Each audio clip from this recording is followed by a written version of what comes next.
Welcome to ஆத்மா. தான் என்ற மைய புள்ளியில் இருந்துதான் அனைத்து செயல்களும் தோன்றுகின்றன. மனிதனின் மனம், உடல் வெவ்வேறாக இருந்தாலும் இந்த பிரபஞ்சத்தின் உயிர் ஒன்றுதான். இதை உணராத மனித மனம் தான் என்ற மைய புள்ளியில் சிக்கி மாய உலகத்தில் உழன்று சக உயிர்களையும் காயப்படுத்துகிறது. சக மனிதர்களை வெறுக்கும் காரணமும் இதுவாகவே அமைகின்றது. ஜாதி, மதம், மொழி, நாடு போன்ற வேறுபாடுகளும் இந்த மையப்புள்ளியில் இருந்துதான் தொடங்குகிறது. ஒரு மனிதனை இழிவுபடுத்தும் எந்த ஒரு புகழும் நிலையானதாக இருக்க முடியாது. அப்படி என்றால் நிலையானது எது? ஒரு கேள்வி இந்த பிரபஞ்சத்தின் அனைத்து கேள்விகளுக்கும் விடையளிக்குமா? நமது அனுபவங்கள் வரையறுக்கப்பட்ட வடிவத்திற்குள் முடிவது. அதனால் அந்த அனுபவங்கள் நமக்கு விடையை தராது. நம் உடல் சார்ந்த அனுபவங்களை தாண்டி வேறு ஏதாவது அனுபவங்கள் சாத்தியமாக இருக்குமா? நமது அனுபவங்கள் தான் நம்மை உயிர்ப்போடு வைத்திருக்கின்றன. அதுபோல் மூளையை உயிர்ப்போடு வைத்திருக்க பிரச்சனைகள் தேவைப்படுமா? என்னது அந்த பிரச்சனை? என்ன தேவை? பாருங்கள், ஒரு புது ஆத்மாவை சந்திக்கும். இது ஆத்மா. என்ன கணேஷ் இது? இந்த வீடியோக்கு என்ன அர்த்தம்? பாருங்க உங்க தம்பி என்ன பண்ணிட்டு வந்திருக்காருன்னு. சொல்லுடா, கேக்குறாருல்ல? அவன் எப்படி சொல்லுவான் இப்படி ஒரு கேவலமான காரியத்தை பண்ணிட்டு? என் கூட பறந்துட்டு எப்படிடா இப்படி ஒரு காரியத்தை பண்ண? என்ன நடந்ததுன்னு சொல்லுடா. இவெல்லாம் ஒரு ஆம்பளை குடும்பமானதே அநியாயத்துக்கு நடுத்தருக்கு கொண்டு வந்துட்டான். இவனை வீட்டை விட்டு அடிச்சு துரத்தாம இன்னும் வீட்டிலே வச்சிருக்கீங்களே. இப்ப நீ சொல்ல போறியா இல்லையாடா? தெருநாயை என்னதான் குளிப்பாட்டி நடுவீட்டுல வச்சாலும் அது நடுத்தெருவுக்கு தான் போகுமா? இவ்ளோ பேர் கேக்குறாங்கல்ல, ஏதாவது பதில் சொல்லுங்க. குற்றமுள்ள நெஞ்சு தானே குறுகுறுக்கும். கணேஷ் சொல்றா. இவங்க இப்படி கேள்வி கேக்குறது என்னால பார்க்க முடியல. நான் உண்மையை சொன்னா உங்களால தாங்க முடியாது. பரவாயில்ல சொல்லுங்க. அது என்ன உண்மை நாங்களும் தெரிஞ்சுக்கிறோம். கல்பனா, புரியாம பேசாத. இந்த பிரச்சனையில் நீயும் நானும் சம்மந்தப்பட்டிருக்கோனா இந்த உண்மையை சொல்றதுக்கு எனக்கு எந்த பிரச்சனையும் இல்லை. ஆனா இது என் குடும்பம் சம்மந்தப்பட்ட பிரச்சனை. உன் சுயநலத்துக்காக என் குடும்ப நிம்மதியை கெடுக்க முடியாது. அப்ப நான் உங்க குடும்பம் இல்லையா? கல்பனா, நான் அப்படி சொல்ல. போதுங்க போதும். நீங்க எனக்கு செஞ்சதெல்லாம் போதும். நான் உங்களை நம்பி வீட்டை விட்டு வந்த பாருங்க. நான் போறேன். எனக்கு இந்த பிரச்சனை எல்லாம் வந்திருக்காது. மா, ரந்த்ரோ அங்க இருந்தே டயலாக் பேசுங்க, நகராதீங்க. கல்பனா ப்ளீஸ், நான் சொல்றதை புரிஞ்சுக்கோ. நீ போயிட்டனா நம்ம காதல் எத்தனை நாள் வாழ்ந்த வாழ்க்கை அர்த்தம் இல்லாம ஆயிடும். எது வந்தாலும் யோசிச்சு முடிவெடு. நான் யோசிச்சுட்டேன், முடிவும் எடுத்துட்டேன். நான் என் வீட்டுக்கு போறேன். சாரி, ஒரே நிமிஷம். கட். ஹலோ, சொல்லுங்க சார். சார், என்னால முடியாது சார். என்ன சார் சொல்றீங்க? பசங்களாம் என்னால் கண்டிப்பாக கொடுக்க முடியாது சார். நான் காசு தரதா ரெடியாக இருக்கேன்னு சொல்லிட்டேன் இன்னைக்கு சார். பசங்களெல்லாம் நினச்சி கூட பார்க்க முடியாதுன்னு சொல்லிடுங்க. ஆமாம் சார், ஷூட்டிங்கில் தான் இருக்கேன். பரவாயில்ல, நீங்கள் சொல்லுங்கள். இப்படி தான் போயிட்டு இருக்கா ஷூட்டு? ஆமாம் சார், 10 நாளாக பிரேக் எடுத்துட்டு நேற்று தான் வந்தார். நமக்கு வேற ரொம்ப டைட்டாக போகுது. அப்படியே போச்சுன்னு வச்சுக்கோங்க, ஒன்றும் பண்ண முடியாது sir. Director sir, 2 minutes break. Sir இருக்கீங்களா? இருக்கேன் சார். இன்னும் எவ்வளோ சீன் இருக்கு? 4 சீன் இருக்கு. நான் முடிச்சு கொடுத்துட்றேன், கவலைப்படாதீங்க. அட ப்ரொடியூசர் சார், எப்போ வந்தீங்க? இப்போ தான் வந்தேன். ஒரு நிமிஷம் லைனில் இருங்க. பார்க்கவே இல்லை. படம் ஏதோ ஸ்டார்ட் பண்ணிருக்கீங்கன்னு கேள்விப்பட்டேன். என்னெல்லாம் கண்டுக்கவே இல்லை பார்த்தீங்களா? உங்களை மறப்பனா? முதல்ல இதை முடிங்க, பண்ணலாம். இதை முடிக்கவே மாட்டீங்க போல இருக்கு சார். எவ்வளோ நாள் சார் ஜனங்க எனக்காகவே பார்த்துட்டு இருப்பாங்க? கதையில் ஏதாவது இருக்க வேணாமா? விஷுவலாகவும் ஏதாவது பயங்கரமாக பண்ணிருக்கணும் நீங்கள். பட்ஜெட் வேறு பெருசாக இல்லாமல். சார், நேற்று எபிசோட் பார்த்தீங்களா இல்லையா? சரியான ரிவ்யூ சார், பேட் ரிவ்யூ, மோசமாக இருந்துச்சு. பண்ணிடலாம், நல்லா பண்ணிடலாம். ஓகே சார், படத்துக்கு வாழ்த்துக்கள். தேங்க்யூ. நான் ஒரு 10 நிமிஷம் ஃபோன் பேசிட்டு அப்படியே ஒரு குட்டி தூக்கம் போட்டு வந்துடுறேன். அப்பா,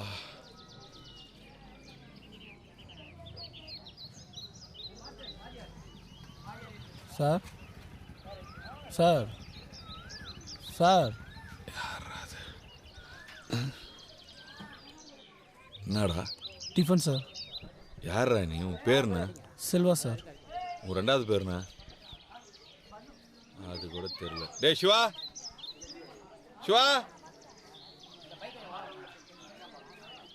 எங்க கழிட்ட போன? சாப்பிட்றதுக்கு. உனக்கெல்லாம் பணம் கொடுத்து எதுக்குடா வேலைக்கு வச்சுக்கிறேன்? எவனோ எத்தனை வந்து சாப்பாடு கொடுத்துட்டு இருக்கான்? சரிங்க சார். இந்தாங்க சார். போய் வை போ.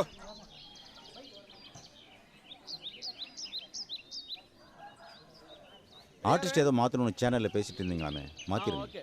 சார் நானே உங்ககிட்ட சொல்லணும்னு நினச்சேன் சார். அதெல்லாம் நான் பார்த்துக்கிறேன், நீங்கள் மாற்றிருங்க. பட் அக்ரிமெண்ட்டில் பிரச்சனைன்னு மேனேஜர் சொல்லிக்கிட்டு இருந்தாரே சார். நான் தான் சொல்லிட்டேன்ல. யாரை போட போகிறீங்க? Sir Mithran sir. அன்னைக்கு கூட நம்ம பிரிஸ்டோவில் மீட் பண்ணோமே சார். ஓ ஆமாம் ஆமாம், மித்ரன். அவர் வேறு சேனலில் ஒரு மெகா பண்ணிட்டு இருக்காருல்ல.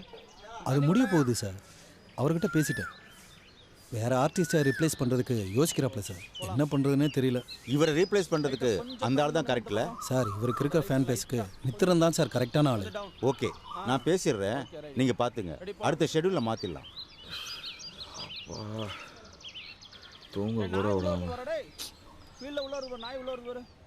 டேரக்டர் சார் ரெடி, போலாம். காதல்னா என்னன்னு எனக்கு நல்லா தெரியும். உன்னை கண் கலங்காம என்னால பாத்துக்க முடிக்கிற நம்பிக்கையில தான் உன் குடும்பத்தை விட்டு உன்னை தனியா பிரிச்சு கூட்டு வந்தேன். ஆனா நான் கொடுத்த வாக்க என்னால காப்பாற்ற முடியல. அது காரணம் யாராவனா இருக்கலாம். ஆனா அதுக்கான பொறுப்பு நானே தான். கல்பனா, நீ இந்த நிலைமையில இருக்கிறதுக்கு காரணம் நான் தான்.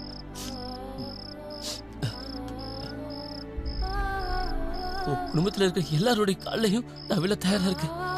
ஆனா நீ மட்டும் என்ன விட்டு போயிடாம கல்பனா. நீ இல்லாம நான் என்ன பண்ணுவேன்? காலையில நீ எடுத்துட்டு வர காப்பில இருந்து நைட்டு நம்ம தூங்க போற வரைக்கும் உன்னுடைய நிழல் என் மேல படாம எப்படி வாழ முடியும்? உன் மூச்சு காத்து இல்லாத வீட்டுல என்னால உயிரோட இருக்க முடியும்னு நினைக்கிறியா? நான் செஞ்சது எல்லா தப்பு தானே, நான் ஒத்துக்கிறேன். ஆனா அதுக்கான தண்டனையா நீ என்னை விட்டு விட்டு போயிடாத கல்பனா. வேற என்ன தண்டனை வேணா என்ன கூட நான் ஏத்துக்கிறேன். ஆனா என்னை விட்டு விட்டு போயிடாத கல்பனா. Please please Kalpana.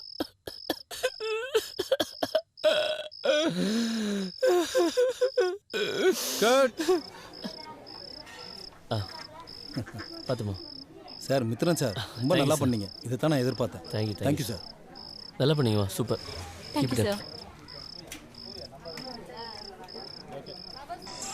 எடுங்க.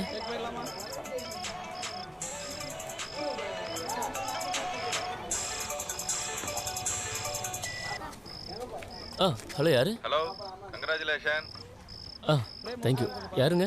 பிரகாஷ் பேசுகிறேன். பிரகாஷ். ஓ பிரகாஷ், சொல்லுங்க பிரகாஷ். உன்னால என் லைஃப்பில் வராமல் இருக்கவே முடியாதுல்ல. அந்த சீரியலை நம்பர் 1க்கு எடுத்து வரேன். நான் எவ்வளோ கஷ்டப்பட்டேன் தெரியுமா? நீ சாதாரணமாக இப்போ உள்ள வந்துட்டு கைத்தட்டில் வாங்கிட்டு போயிடலாம். ஆனால் அதில் இருக்கிறது என்னோட உழைப்பு. அது யாருக்காகவும் அவ்வளோ சீக்கிரம் நான் விட்டு கொடுக்க மாட்டேன்.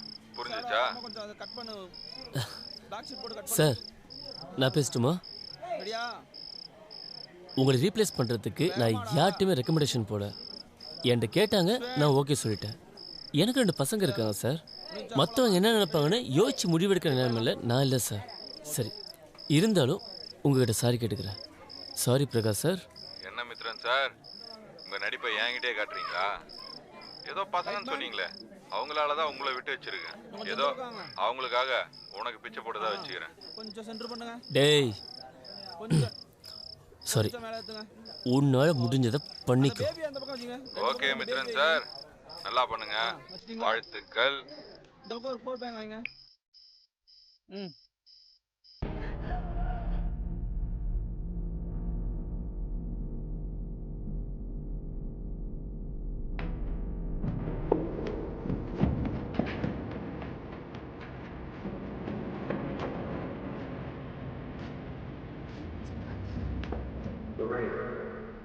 Lorraine, what is happening? I have to see. We're through. We're through. It's time to come back.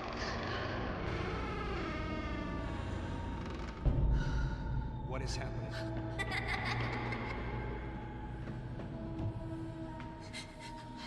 He wants to show me. ஏய் செல்லகுட்டி, I love you. இன்னும் தூங்கலையா?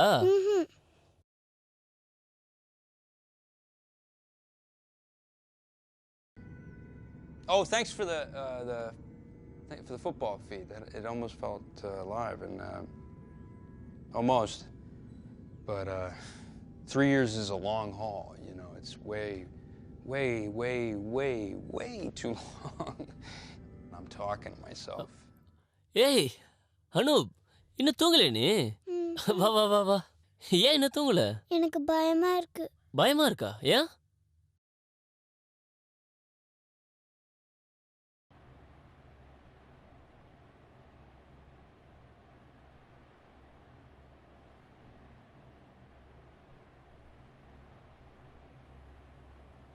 விக்கி என்ன பண்ற? அம்மா கிட்ட பேசணும். அம்மாட்டெல்லாம் பேச முடியாது. அந்த படத்துல செத்து போனவங்க கிட்ட அந்த மாதிரி பண்ணி தான் பேசினாங்க. அது சினிமா விக்கி, புரியுதா? இப்பெல்லாம் பண்ணா அம்மாட்ட பேச முடியாது. அப்போ எப்படி பேச முடியாது சொல்லுங்க? விக்கி இந்த மாதிரிலாம் பண்ணதுனால தான் அவனு பயந்துகிட்டு இருக்கா. இப்பெல்லாம் பண்ணாத. அப்படிதான் பண்ணுவேன். எனக்கு அம்மா கிட்ட பேசணும். விக்கி ஒரு தடவை சொன்னா புரிஞ்சுக்கணும். எவ்வளவு பெரிய பையன் நீ எப்படி பண்ணா அப்புறம் அவனு என்ன பண்ணுவா? உன்னால தானே அம்மா செத்தாங்க. ஏய்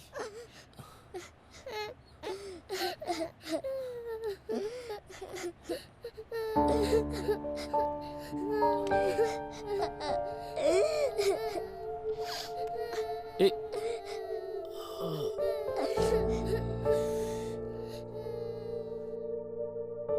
நாம் செய்யும் எந்த ஒரு முழுமையான செயல்களுக்கும் நாம் பலன்களை எதிர்பார்ப்பதில்லை. ஆனால் நமக்கு பிடிக்காத ஒரு செயலை நாம் செய்யும் பொழுது அதனால் ஏற்படும் தாக்கத்தை பற்றியும் அதனால் ஏற்படக்கூடிய விளைவுகளை பற்றியும் எண்ணி நாம் அஞ்சுகின்றோம். எந்த ஒரு செயலுக்கும் தேடல் என்பது மிகவும் அவசியமான ஒன்று.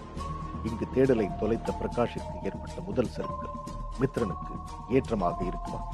உறவுகள் அறிவை அடிப்படையாக கொண்ட காரணத்தால் நமது கடந்த கால செயல்பாடுகள் எல்லாம் நிகழ்காலத்தை கட்டுப்படுத்துகின்றன. நாம் நினைவுகளில் வாழ்ந்து கொண்டிருக்கிறோம். அது பொதுவாக சொல்லாகவோ சொல்லின் எதிர்வினையாகவோ நடந்து முடிந்த எல்லா விஷயங்களின் நினைவுகளாகவோ நிகழ்வுகளாகவோ அமைந்து விடுகிறது. அது உறவுகளில் விரிசலையும் ஏற்படுத்தி விடுகிறது. விக்கிக்கு மித்ரனால் ஏற்பட்ட கசந்த கடந்த கால நினைவால் விக்கியின் மனதில் மித்ரனுக்கு ஒரு தவறான பிம்பம் ஏற்பட்டு அவனை காயப்படுத்துகிறான். இனி மித்ரனால் இதை சரி செய்ய முடியுமா? வாருங்கள் பார்க்கலாம்.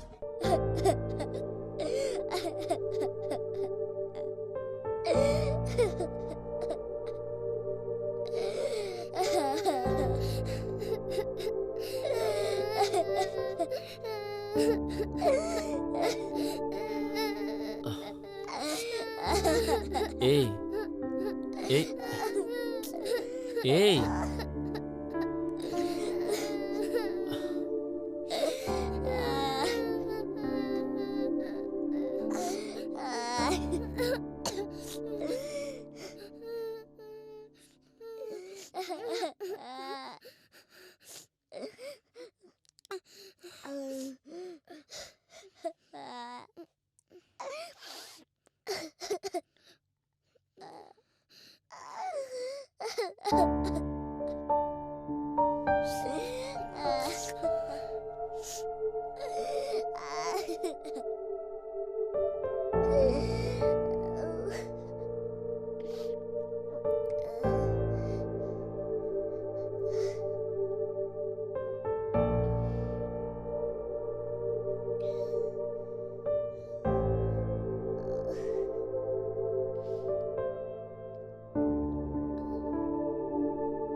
கோபம் என்பது மிகச்சிறிய ஒன்று. ஆனால் அந்த கோபத்தின் மீது நாம் பயணிக்கும் பொழுது அது மிகப்பெரியதாக சித்தரிக்கப்பட்டு நம் வாழ்க்கையை அது சீர்குலைத்து விடுகிறது. கோபத்தை கட்டுப்படுத்துவது நமது விழிப்புணர்வால் மட்டுமே முடியும். நாம் நம் ஆற்றலை கோபத்தினாலோ வெறுப்பினாலோ வீண் செய்து கொண்டிருக்கிறோம். எந்தவித உந்துதலும் இல்லாமல் ஏற்படும் ஆற்றல் ஒருவனை அடுத்த நிலைக்கு எடுத்துச் செல்லும். அந்த அடுத்த நிலை என்ன? பயம் என்பது மனித வாழ்வில் ஒரு அங்கமாகவே இருக்கின்றது. பயத்தின் விளைவுகளை மனித மனம் அறிந்திருக்குமா? பயத்தை களைய வேண்டும் என்றால் அதன் ஆழத்திற்கு செல்ல வேண்டும். மரணத்தை பற்றிய பயம் ஒட்டுமொத்த மனித இனத்தையும் ஒரு புள்ளியில் இணைக்கிறது. அதனை அலட்சியப்படுத்துவதும் ஆழ்ந்து ஆராய்வதும் நமது மனதை சார்ந்தே இருக்கிறது. பயத்தின் அடிநாதம் தான் என்ன? அனைத்து பயங்களையும் கடந்த ஒரு மனம் கடவுளின் நிலையை அடைய முடியுமா? விபத்து என்பது யாருக்கு வேண்டுமானாலும் வரும். அந்த விபத்தில் சிக்கிய நம்மை உடலில் இருந்து விடுபட்டு உயிரை மட்டும் நிலை பெறச் செய்யும் கலை சிலர் மட்டுமே செய்து வருகின்றனர். மனிதன் உடலில் இருந்து விடுபட்டு தன் விழிப்புணர்வு மூலம் உயிரை நிலை பெறச் செய்ய முடியுமா? அது சாத்தியமா? வாருங்கள் பார்க்கலாம். போலாமா? மேக்கப் மேன் அண்ணா, கொஞ்சம் சீக்கிரம் வாங்க, போயிடலாம். பயப்படாத, இந்த அப்படி போலாமா? ஓகே சார், போலாம். ஒரு மானிட்டு பார்த்துக்கலாம். எப்படி திரும்ப கரெக்டாக வந்துடுங்க. ஓகேவா?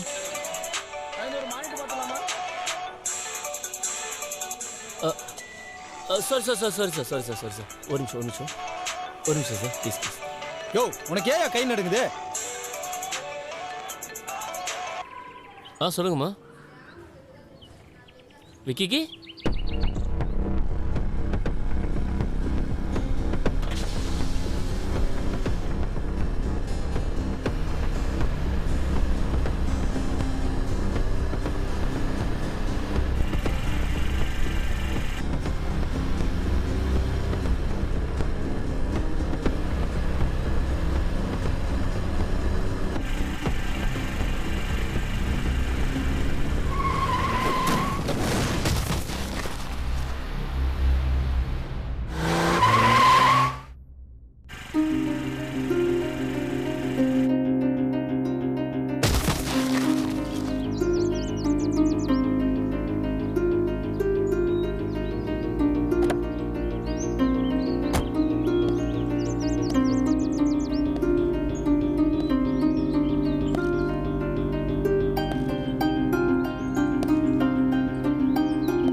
நம் உடல் ஆரோக்கியமாக இருக்கும் பொழுது நாம் எதை பற்றியும் கவலைப்படுவதில்லை.